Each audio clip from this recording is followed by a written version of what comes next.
दोस्तों आज हम एक आज़ाद भारत में सांस लेते हैं क्योंकि अंग्रेजों से हमें 15 अगस्त 1947 को आज़ादी मिली थी। और दोस्तों देश को आज़ाद कराने के लिए ना जाने कितने ही लोगों ने अपना जीवन तक न्यौछावर कर दिया था। हालांकि यहाँ भी आज़ादी के लिए लड़ने वाले खासकर दो अलग अलग विचारधाराओं में बटे हुए थे, जिनमें से एक तरफ तो वो लोग थे जो कि आज़ादी को अपनी ताकत के दम पर छीनना चाहते थे, तो वहीं कुछ लोग शांतिपूर्वक अहिंसा के मार्ग पर चलते हुए आज़ादी हासिल करना चाहते थे। और दोस्तों इन्हीं अहिंसकवादी लोगों में से एक थे राष्ट्रपिता कहे जाने वाले मोहनदास करमचंद गांधी, जिन्हें कि हम सभी आमतौर पर महात्मा गांधी के नाम से जानते हैं। और दोस्तों गांधी जी भारतीय इतिहास के वह व्यक्ति हैं जिन्होंने देश हित के लिए अंतिम सांस तक लड़ाई की है, और उन्हीं की तरह ही हजारों वीरों की वजह से हमारा देश 1947 में आज़ाद हो सका था। तो दोस्तों आज के इस वीडियो में हम भारत के सबसे लोकप्रिय लोगों में से एक महात्मा गांधी के जीवन के बारे में जानेंगे कि किस तरह से आखिर अहिंसा के मार्ग पर चलने वाले गांधी जी ने अंग्रेजी हुकूमत को हिलाकर रख दिया था। तो दोस्तों इस कहानी की शुरुआत होती है 2 अक्टूबर 1869 से, जब गुजरात के पोरबंदर शहर में महात्मा गांधी जी का जन्म हुआ। उनके पिता का नाम करमचंद गांधी और मां का नाम पुतलीबाई था। हालांकि भले ही गांधी जी पोरबंदर शहर में पैदा हुए थे, लेकिन जन्म के कुछ साल बाद ही उनका पूरा परिवार राजकोट में रहने लगा और फिर गांधी जी की शुरुआती पढ़ाई भी वहीं से हुई थी। और दोस्तों 9 साल की उम्र में पहली बार स्कूल जाने वाले गांधी जी शुरू से ही काफी शर्मीले थे और वह बचपन से ही किताबों को अपना दोस्त मानते थे। और फिर आगे चलकर महज 13 साल की उम्र में ही उनकी शादी उनसे 1 साल बड़ी लड़की कस्तूरबा से हो गई। दरअसल भारत में उस समय शादियां काफी छोटी उम्र में ही हो जाया करती थी। हालांकि आगे चलकर जब गांधी जी करीब 15 साल के थे तब उनके पिता का निधन हो गया, और फिर पिता के निधन के 1 साल बाद ही गांधी जी की पहली संतान भी हुई। लेकिन दुर्भाग्य से जन्म के कुछ समय बाद ही बच्चे की मृत्यु हो गई थी, और इस तरह से गांधी जी के ऊपर मानो दुखों का पहाड़ टूट पड़ा हो।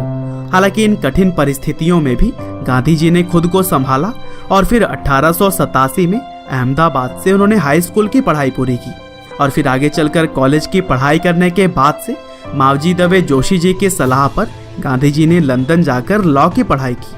हालांकि 1888 में गांधी जी दूसरी बार पिता बने, और इसी वजह से उनकी मां नहीं चाहती थी कि वह अपने परिवार को छोड़कर कहीं दूर जाएं। लेकिन कैसे भी करके उन्होंने अपनी मां को मनाया और फिर 4 सितंबर 1888 को लंदन पढ़ाई के लिए वह चले गए, और फिर 1891 में पढ़ाई पूरी करके वह अपने वतन भारत वापस आ गए। हालांकि विदेश में पढ़ाई करने के बावजूद भी भारत आने पर उन्हें नौकरी के लिए काफ़ी भागा दौड़ी करनी पड़ी, और फिर 1893 में दादा अब्दुल्ला एंड कंपनी नाम के एक भारतीय कंपनी में उन्हें नौकरी मिली। हालांकि इस नौकरी के लिए उन्हें साउथ अफ्रीका जाना पड़ा था। और दोस्तों साउथ अफ्रीका में बिताए गए साल गांधी जी के जीवन के सबसे कठिन समय में से एक था, क्योंकि वहाँ पर उन्हें भेदभाव का काफ़ी सामना करना पड़ा। हालांकि इन्हीं भेदभाव ने ही उन्हें इतना सक्षम बना दिया कि वह लड़ने के लिए पूरी तरह से तैयार रहते थे। और दोस्तों यूं तो गांधी जी को सिर्फ 1 साल के लिए ही साउथ अफ्रीका भेजा गया था, लेकिन वहाँ रह रहे भारतीयों और आम लोगों के हक के लिए वह अगले 20 साल तक लड़ते रहे, और इसी दौरान उन्होंने नटाल इंडियन कांग्रेस की स्थापना की थी। और दोस्तों अफ्रीका में रहते हुए गांधी जी ने एक निडर सिविल राइट्स एक्टिविस्ट के रूप में खुद की पहचान बना ली थी। और फिर गोपाल कृष्ण गोखले, जो कि इंडियन नेशनल कांग्रेस के एक सीनियर लीडर थे, उन्होंने गांधी जी से भारत वापस आकर अपने देश को आज़ाद करवाने के लिए लोगों की मदद करने की बात कही। और फिर इस तरह से 1915 में गांधी जी भारत वापस आ गए, और फिर यहाँ आकर उन्होंने इंडियन नेशनल कांग्रेस ज्वाइन करके भारत की आज़ादी में अपना सहयोग शुरू कर दिया। और दोस्तों भारत के अंदर महज कुछ सालों में ही वह लोगों के चहेते बन गए, और फिर अहिंसा के मार्ग पर चलते हुए उन्होंने भारत के लोगों में एकता की गांठ बांध दी। यहाँ तक कि उन्होंने अलग अलग धर्म और जात के लोगों को भी एक साथ लाने का काम किया। और दोस्तों 1922 में गांधी जी ने असहयोग आंदोलन चलाया, जिसके तहत अंग्रेजी चीज़ों का इस्तेमाल भारतीय लोगों ने लगभग बंद ही कर दिया था।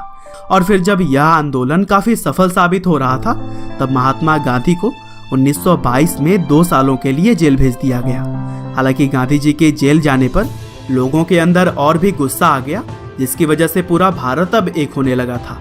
और फिर इसी कड़ी में ही मार्च 1930 में दांडी यात्रा को भी अंजाम दिया गया, जिसमें कि 60,000 लोगों की गिरफ्तारी हुई।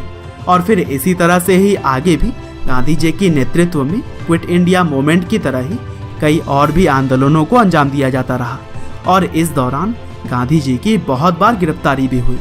लेकिन दोस्तों, महात्मा गांधी के द्वारा लगाई गई चिंगारी अब लोगों के भीतर आग बनकर जलने लगी थी और यही वजह थी कि गांधी जी के साथ साथ बाकी क्रांतिकारियों ने मिलकर 1947 में देश को आज़ाद कराने में अहम रोल अदा किया और फिर 15 अगस्त 1947 को हमारा भारत देश आज़ाद हो गया।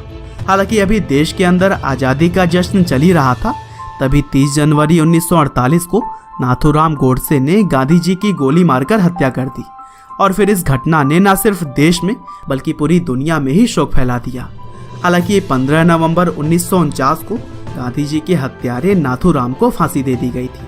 बहरहाल दोस्तों, अंत में बस मैं यही कहना चाहता हूँ कि जब तक गांधी जी जीवित रहे तब तक अहिंसा को ही हर चीज का जवाब मानते रहे और इसी सिद्धांत के दम पर ही उन्होंने अपनी पहचान बनाई थी।